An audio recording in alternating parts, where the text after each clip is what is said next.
I don't know if this is like hell is frozen over or something, but Activision admitted to doing something wrong.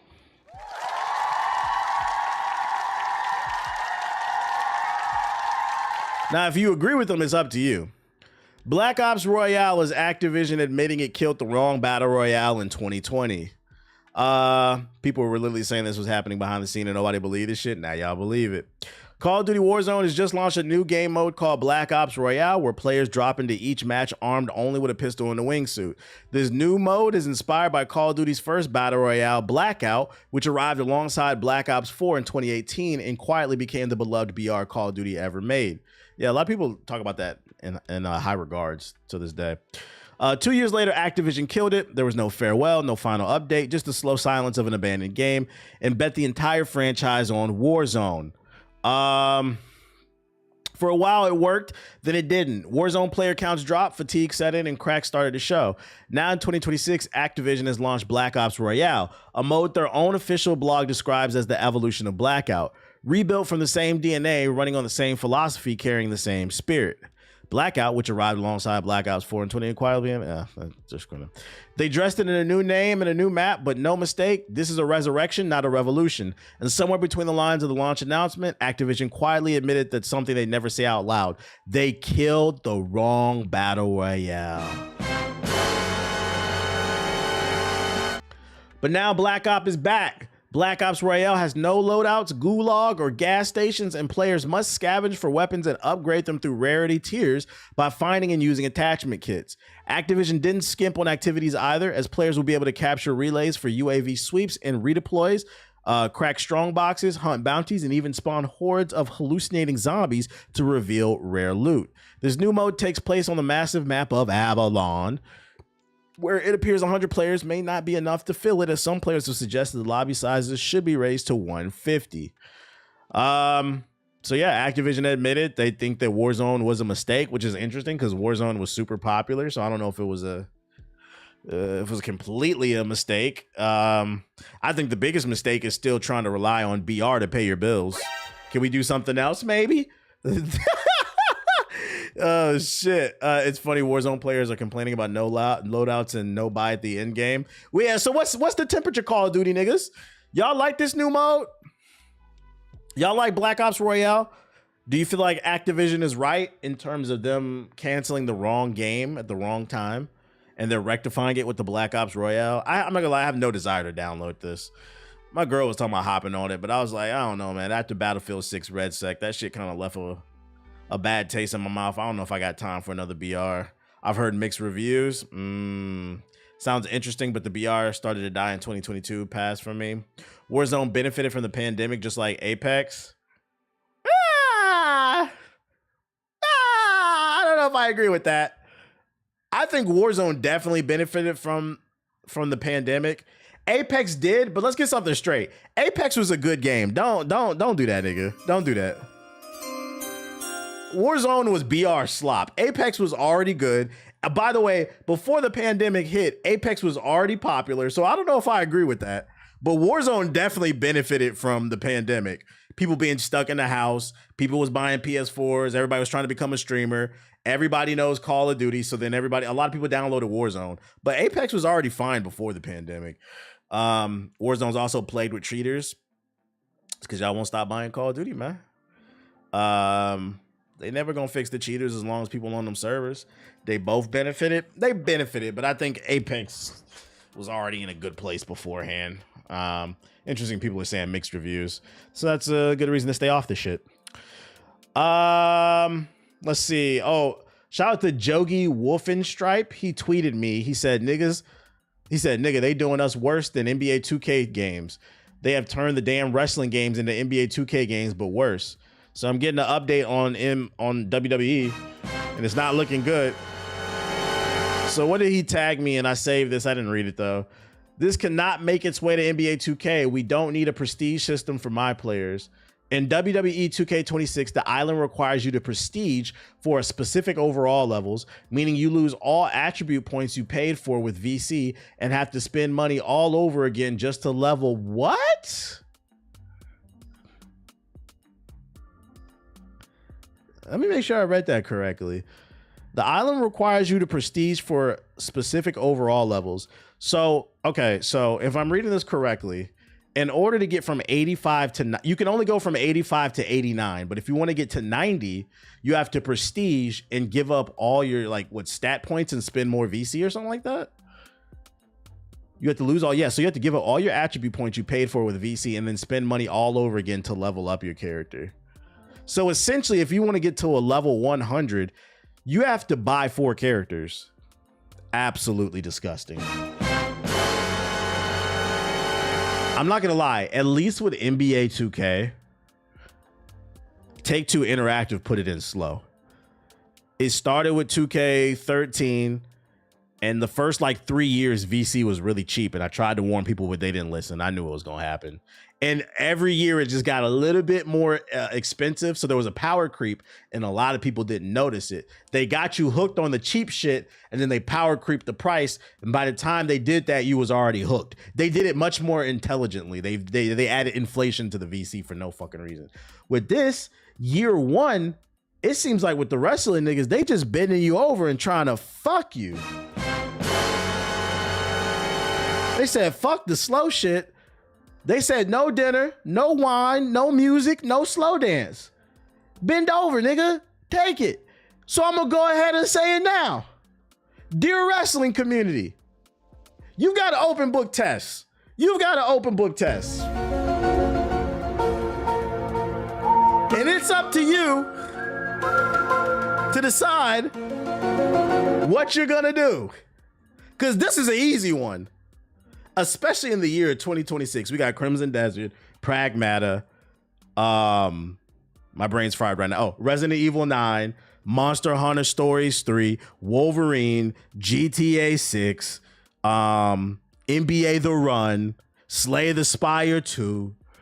I can literally keep going on all day. There's so many amazing games that you can play. Yeah, 007's coming out, Beast of Reincarnation, Marathon, Lego Batman.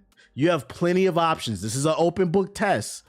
Do not buy any of this shit because this is how they're starting.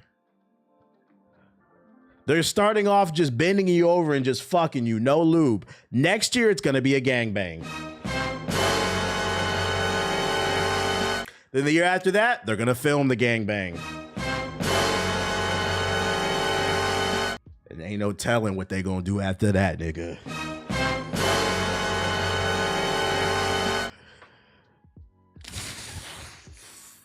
I'm sorry, these baby oil diddied up simulators are not that important, guys. Stop playing this game. Yeah, in the casting couch. These games are not that important. I'd hope that you guys exercise some discernment. Be adults. Go play something else. This is disgusting. I'm glad you tweeted me. I would have never known about this because I do feel like WWE games are very niche. They gonna cut the stream off. They're very niche. I'm not part of this community, so I would have not known this. So I appreciate you tweeting me this. I'm letting y'all know this is an open book test. Don't fail it. Shout out to Pablo with the $5 super chat. Appreciate you. He said, TBH, this is crazy. Madden, NBA, 2K, wrestling have no competition in different games. That's the part of. Even if they don't have competition, you still have a choice of whether or not you want to buy the game. Just don't buy it. Just don't buy it, man. Matter of fact, I'm a side-eye y'all if y'all do participate in this shit because you're right. You know what, Pablo? You're right. WWE doesn't have any competition in terms of wrestling games, but you know what has wrestling features in it? It comes out this week, Crimson Desert. There's an entire skill tree with wrestling moves in it. Can we find some animations for that shit? Let me see. Go find something wrestling adjacent. Crimson Desert. Wrestling, gameplay wrestling. Crimson Desert for fighting sickos, progression. Let me see if they have footage in this shit of it. I know this nigga was like power bombing people and shit. Pick a grappler from any fighter game. Yeah, go play Zangief or some shit, man. I don't know if I'm gonna be able to specifically find that shit. But there's an entire skill tree of just wrestling moves in this game. It's an open world action game. Go fucking play this shit, bro. Just look it up. You'll find it. I'm too lazy to find this shit. Yeah, go play King or something. Time to play a different game. This ain't it, man. WWE is not that important. Because here's another thing, too, about this being an open book test. If y'all participate in this fuckery, it's going to fuck all of us over, man. That means the price of VCs going up in NBA 2K and whatever other. It's going to make GTA 6 worse. Because keep in mind, WWE is under Take-Two Interactive, right? If they fuck y'all over in this game, they're going to say, oh, well, I wonder if we can get away with this in GTA 6. Will we make them pay for one character for the price of 4? Hell nah. Shout out to John the Space Cowboy with the $10 super chat. He said, I also think it's time to have a combo about Battle Pass season type systems. It's extorting too much out. Yeah. They make games into a job. And my thing is, like, friendly reminder, it's the corporation's job to extract as much resources out of you, the consumer, without doing as much work as possible. It's up to you, the consumer, to decide what is enough. What is your boundary? Let me ask y'all a question. Do y'all have boundaries in real life? Real shit. Do y'all have boundaries in real life? Because for some reason, motherfuckers don't got no boundaries on the game in their wallet. I don't get it. So if you got boundaries in real life, act like that then with your wallet. This shit is crazy. Just stop. Just stop. Here's another cool game you could play. I know it's not wrestling, but this shit looks pretty cool. Star Wars Galactic Racer. There's a physical edition coming out. It's being distributed by Paleon. I don't know who the fuck that is. Under the agreement of Paleon will manage all aspects of the physical edition's logistics, distribution, and retail sales operations across all key international territories. We're delighted to partner with the Secret Mode to bring Star Wars Galactic Racer to the global physical market, said Paleon Partners CEO. I'm not familiar with them. Are they a good distributor? So that means mostly this is going to be sold digitally. I've never been a Battle Pass guy. I'm usually not a Battle Pass guy either. I got to really like the Dead Island too. Yeah, stop it. Get some fucking help. Play UFC. Get some fucking help. Just know there's a physical edition coming out if you're interested in that. But it also means it's going to probably be limited edition, which means the price of that game probably is going to be expensive when they stop printing them. What's up, fat butt? Yeah, you could love something from a distance. Real shit. First trailer for the Sekiro Shadows Die Twice anime. Let me see if I can find it on YouTube first. Let's get the HD version. I just saved it from Twitter. Does Galactic Racer got multiplayer? I would hope so. It's being made by people who made Need for Speed and Burnout. I watched the video about it this morning. Apparently it's gonna have like a whole story mode. That shit sounded fire. I was like, yeah, I'm into this. The story mode apparently takes place after Return of the Jedi. All right, let's see. Nah, it's not a teaser, it's a trailer. We ain't got no, I know you can't get no subtitles. Peace out, Jingles. Damn, no subtitles? Oh, there we go. Hey, shout out to YouTube's default.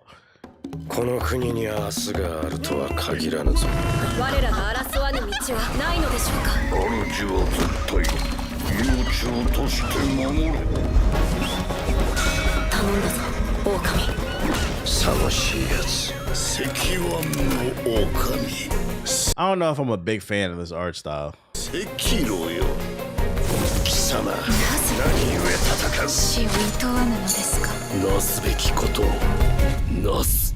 Hesitation means defeat. Real shit.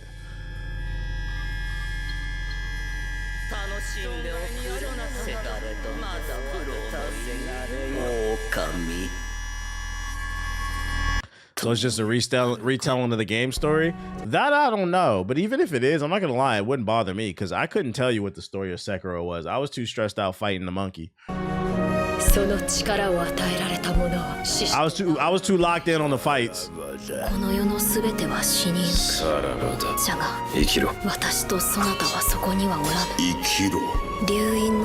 got like a 90s vibe to it.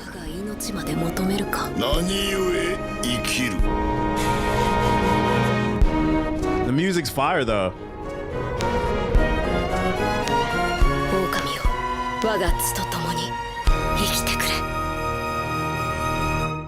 You know, I take it back what I said about the art style. In combination with the music, it might grow on me because it has its own unique kind of style to it. I do like that. Yeah, the fight's got to be hard though. All together as a package, I do like it. I'll watch it. Is it a movie or a full show. I'm digging the watercolor art style. I can't tell. Looks good. Shout out to Monkey King Ghost with the $5 super chat. Appreciate you. Yakuza live action miniseries debuts on March 17th exclusively on IGN. A 3-episode live action adaptation of the first Yakuza video game will debut Tuesday, tomorrow, on the 17th for IGN. Each episode's about an hour long. Will stream on IGN.com and its YouTube channel. Yakuza, powered by Neon Tahitsu, is a drama telling a story that leads directly into the recently released Yakuza Kiwami 3 and Dark Ties, and previously streamed in Japan and on Amazon Prime Video. IGN will be debuting the episodes with English language subtitles. You can watch the exclusive trailer for the series in the player above. Anybody care about this? Fight Night canceled because of the UFC. No, I think Fight Night was canceled due to licensing issues. Boxing is very fragmented. UFC is owned by one person, Dana White. So if the UFC signs a licensing deal, they get all the fighters. With boxing, you have to go to every individual fighter. It's JG already watched this. So from a financial standpoint, UFC makes more sense for EA because all they care about is money. I'm not gonna lie, this shit look ass. I don't know about this one. I don't know. This looks really cheesy. This looks like a YouTube fan video.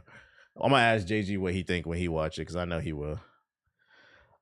Futuristic parallel universe MMO RPG Prism 2033 announced for PC, iOS, and Android. You know, whenever I read PC, iOS, and Android, I think... And some of you might be thinking it's because one version of the game is very... But nope, it's because that combination is notorious. When it's on PC and mobile, that usually means gacha game. They got a trailer for this shit. Let me see.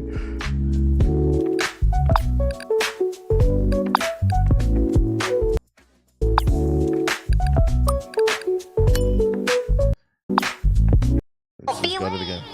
What the hell?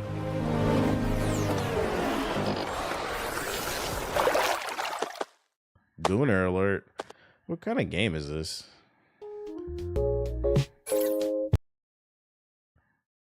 Watch out! Whoa! These guys look so cool! Wait, no. No! They're totally bad news!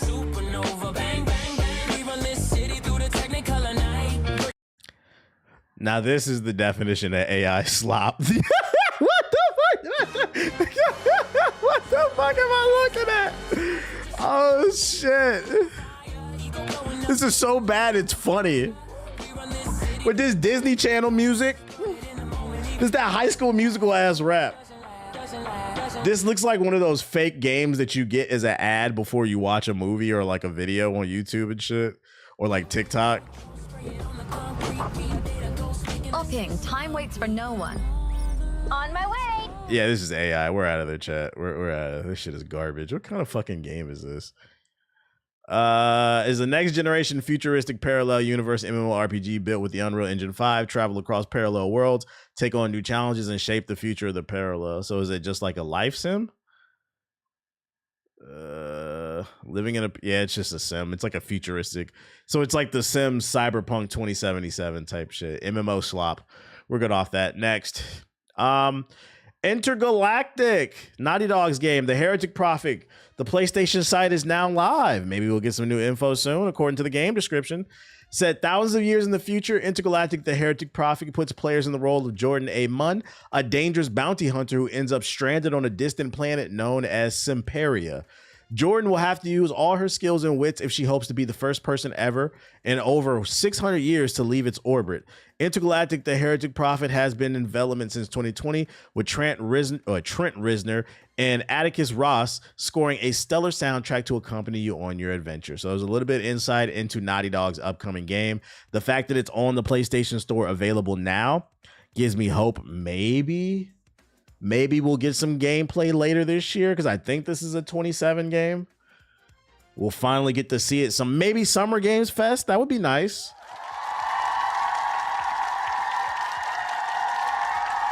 I just pray this is not Uncharted and The Last of Us in space. I hope they do something unique. I actually want to like this game. I actually want to like it too. I'm rooting for it.